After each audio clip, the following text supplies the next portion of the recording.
Hi hello friends, ಎಲ್ರಿಗೂ ನಮಸ್ಕಾರ. ಎಲ್ಲರೂ ಹೇಗಿದ್ದೀರಾ? ನಾನು ಚೆನ್ನಾಗಿದ್ದೀನಿ. ಐ ಹೋಪ್ ಎಲ್ಲರೂ ಚೆನ್ನಾಗಿದ್ದೀರಾ ಅಂತ ಅಂದ್ಕೊಳ್ತೀನಿ. ಯಾರೆಲ್ಲ ನನ್ನ ಚಾನಲ್ನ ಸಬ್ಸ್ಕ್ರೈಬ್ ಮಾಡದೆ ನೋಡ್ತಾ ಇದ್ದರೆ ಪ್ಲೀಸ್ ಸಬ್ಸ್ಕ್ರೈಬ್ ಮಾಡಿ, ಲೈಕ್ ಮಾಡಿ, ಶೇರ್ ಮಾಡಿ. ಮತ್ತು ಈ ವಿಡಿಯೋ ನಿಮಗೆ ಹೆಲ್ಪ್ಫುಲ್ ಆದರೆ ಫ್ಯಾಮಿಲಿ ಫ್ರೆಂಡ್ಸ್ಗೆಲ್ಲ ಶೇರ್ ಮಾಡಿ. ಹಾಗಾದರೆ ಬನ್ನಿ ಫ್ರೆಂಡ್ಸ್, ಇವತ್ತಿನ ಮಾಹಿತಿಯನ್ನು ತಿಳಿಸ್ಕೊಡ್ತೀನಿ. ಕರ್ನಾಟಕದ ಸಮಸ್ತ ಜನರಿಗೆ ಈ ಮೂಲಕ ತಿಳಿಸುವುದೇನೆಂದರೆ, ನಿಮ್ಮ ಹತ್ತಿರ ಪ್ಯಾನ್ ಕಾರ್ಡ್ ಇದ್ದರೆ ಸರ್ಕಾರ ಕಡೆಯಿಂದ ಕೆಲವೊಂದು ಆದೇಶವನ್ನು ಹೊರಡಿಸಲಾಗಿದ್ದು, ಇದರ ಬಗ್ಗೆ ಸಂಪೂರ್ಣ ಮಾಹಿತಿಯನ್ನು ನಾವು ಈ ವಿಡಿಯೋದಲ್ಲಿ ತಿಳಿಸ್ಕೊಡ್ತಾ ಇದ್ದೀನಿ.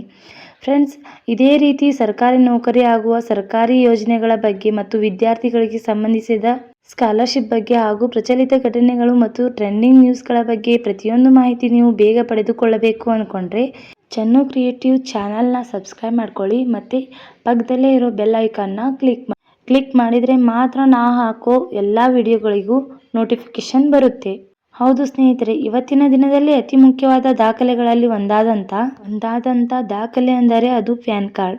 ಬ್ಯಾಂಕ್ ವಹಿವಾಟುಗಳಿಗೆ ಸಂಬಂಧಿಸಿದಂತೆ ಅತಿ ಮುಖ್ಯವಾದ ದಾಖಲಾತಿ ಬೇಕಾಗುವುದೆಂದರೆ ಅದು ಪ್ಯಾನ್ ಕಾರ್ಡ್.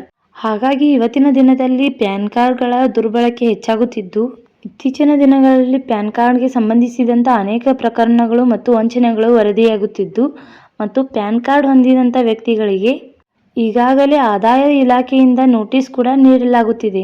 ಇವತ್ತಿನ ದಿನದಲ್ಲಿ ವಂಚಕರು ಪ್ಯಾನ್ ಕಾರ್ಡ್ ಬಳಸಿ ಅನೇಕ ಆನ್ಲೈನ್ ವಂಚನೆಗಳನ್ನು ಹಾಗೂ ಅಕ್ರಮ ಮಾರ್ಗವಾಗಿ ಆನ್ಲೈನ್ ಮೂಲಕ ಹಣ ಸಾಗಿಸಲು ಈ ಪ್ಯಾನ್ ಕಾರ್ಡ್ಗಳನ್ನು ದುರ್ಬಳಕೆ ಮಾಡಿಕೊಳ್ಳಲಾಗುತ್ತಿದೆ ಎಂದು ಹೇಳಬಹುದು.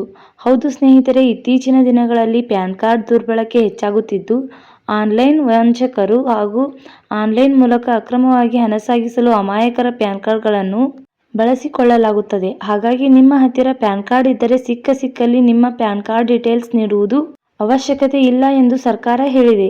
ಇತ್ತೀಚಿನ ದಿನಗಳಲ್ಲಿ ನಡೆದಂಥ ಘಟನೆಯೆಂದರೆ, ಮುಂಬೈನಲ್ಲಿ ಒಬ್ಬ ವೃದ್ಧರ ಪ್ಯಾನ್ ಕಾರ್ಡ್ ಬಳಸಿ ಸುಮಾರು 1.3 ಕೋಟಿ ರೂಪಾಯಿ ಆಸ್ತಿ ಮಾರಾಟ ಮಾಡಲಾಗಿದೆಯಂತೆ. ಇದನ್ನು ನೋಟಿಸ್ ಮಾಡಿದ ಆದಾಯ ಇಲಾಖೆ ಆ ವೃದ್ಧರಿಗೆ ಹಣಕಾಸು ಸಂಬಂಧಿಸಿದಂತೆ ನೋಟಿಸ್ ನೀಡಿದೆ. ಇಲ್ಲಿ ಆ ವೃದ್ಧ ಯಾವುದೇ ತಪ್ಪಿಲ್ಲದಿದ್ದರೂ ಕೂಡ ಕಾನೂನಿನ ಸಂಬಂಧಿಸಿದಂತೆ ಶಿಕ್ಷೆ ಅನುಭವಿಸಬೇಕಾಗುತ್ತದೆ. ಹಾಗಾಗಿ ನಿಮ್ಮ ಪ್ಯಾನ್ ಕಾರ್ಡ್ಗಳನ್ನು ಅಗತ್ಯವಿದ್ದಲ್ಲಿ ಮಾತ್ರ ನಿಮ್ಮ ಪ್ಯಾನ್ ಕಾರ್ಡ್ಗೆ ಸಂಬಂಧಿಸಿದಂಥ ಮಾಹಿತಿಯನ್ನು ನೀಡಿ. ಮತ್ತು ಸಿಕ್ಕಲ್ಲಿ ನಿಮ್ಮ ಪ್ಯಾನ್ ಕಾರ್ಡ್ಗಳಿಗೆ ಸಂಬಂಧಿಸಿದಂಥ ಮಾಹಿತಿಯನ್ನು ಹಂಚಿಕೊಂಡರೆ ನೀವು ಆದಾಯ ಇಲಾಖೆಯ ಕಡೆಯಿಂದ ನೋಟಿಸ್ ಪಡೆದುಕೊಳ್ಳುತ್ತೀರಿ ಮತ್ತು ಇದರಿಂದ ನಿಮಗೆ ಜೈಲು ಶಿಕ್ಷೆ ಅಥವಾ ದಂಡ ಬೀಳಬಹುದು. ಹಾಗಾಗಿ ಸರ್ಕಾರದಿಂದ ಹೊಸ ರೂಲ್ಸ್ ಒಂದು ಬಂದಿದೆ. ಅದೇನಂತ ನೋಡೋಣ ಬನ್ನಿ. ನಿಮ್ಮ ಪ್ಯಾನ್ ಕಾರ್ಡ್ಗೆ ಕಡ್ಡಾಯವಾಗಿ ಆಧಾರ್ ಕಾರ್ಡ್ ಲಿಂಕ್ ಮಾಡಿಸಬೇಕು ಮತ್ತು ವಾಸ ಮಾಡುವಂತಹ ಒಬ್ಬ ವ್ಯಕ್ತಿ ಒಂದೇ ಪ್ಯಾನ್ ಕಾರ್ಡನ್ನು ಹೊಂದಬೇಕು. ಒಂದು ವೇಳೆ ಹೆಚ್ಚಿನ ಪ್ಯಾನ್ ಕಾರ್ಡ್ ಹೊಂದಿದ್ದರೆ ಅಂಥ ವ್ಯಕ್ತಿಗಳನ್ನು ದಂಡ ವಿಧಿಸಲಾಗುತ್ತದೆ.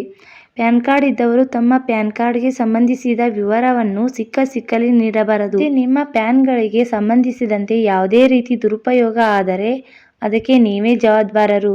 ನಿಮ್ಮ ಪ್ಯಾನ್ ಕಾರ್ಡ್ಗೆ ಆಧಾರ್ ಕಾರ್ಡ್ ಲಿಂಕ್ ಮಾಡದೇ ಇದ್ದಲ್ಲಿ 10,000 ರೂಪಾಯಿ ದಂಡ ವಿಧಿಸಲಾಗುತ್ತದೆ. ಈ ಎಲ್ಲ ರೂಲ್ಸ್ಗಳನ್ನು ಪ್ಯಾನ್ ಕಾರ್ಡ್ ಹೊಂದಿದಂಥ ವ್ಯಕ್ತಿ ಪಾಲಿಸಲೇಬೇಕು. ಹಾಗಾದರೆ ಪ್ಯಾನ್ ಕಾರ್ಡ್ ದುರುಪಯೋಗ ತಡೆಗಟ್ಟುವುದು ಹೇಗೆ ಅಂತ ನೋಡೋಣ ಬನ್ನಿ. ಹೌದು ಸ್ನೇಹಿತರೆ, ನಿಮ್ಮ ಪ್ಯಾನ್ ಕಾರ್ಡ್ ದುರುಪಯೋಗ ಆಗುತ್ತಿದೆ ಎಂದು ತಿಳಿಯಬೇಕೆಂದರೆ ಮೊದಲು ನೀವು ನಿಮ್ಮ ಪ್ಯಾನ್ ಕಾರ್ಡ್ಗೆ ಆಧಾರ್ ಕಾರ್ಡ್ ಲಿಂಕ್ ಮಾಡಿಸಬೇಕಾಗುತ್ತದೆ. ಅಂದರೆ ಮಾತ್ರ ಪ್ಯಾನ್ ಕಾರ್ಡ್ ದುರುಪಯೋಗದ ಬಗ್ಗೆ ನೀವು ಮಾಹಿತಿ ತಿಳಿದುಕೊಳ್ಳಬಹುದು. ನಿಮ್ಮ ಪ್ಯಾನ್ ಕಾರ್ಡ್ ಎಲ್ಲೆಲ್ಲಿ ಬಳಕೆಯಾಗಿದೆ ಎಂಬ ಮಾಹಿತಿಯನ್ನು ತಿಳಿಯಲು ನೀವು ಆದಾಯ ಇಲಾಖೆ ಅಧಿಕೃತ ವೆಬ್ಸೈಟ್ಗೆ ಭೇಟಿ ನೀಡಿ ಮಾಹಿತಿಯನ್ನು ಪಡೆದುಕೊಳ್ಳಬಹುದು. ಅಥವಾ ನಿಮ್ಮ ಪ್ಯಾನ್ ಕಾರ್ಡ್ ದುರುಪಯೋಗ ಆಗುತ್ತಿದೆ ಎಂದು ತಿಳಿಯಲು ನೀವು ಸಿವಿಲ್ ಸ್ಕೋರ್ ಚೆಕ್ ಮಾಡಿಕೊಳ್ಳಬೇಕಾಗುತ್ತದೆ. ಅದರಲ್ಲಿ ನಿಮ್ಮ ಪ್ಯಾನ್ ಕಾರ್ಡ್ಗೆ ಸಂಬಂಧಿಸಿದಂತೆ ಪ್ರತಿಯೊಂದು ಮಾಹಿತಿ ಸಿಗುತ್ತದೆ.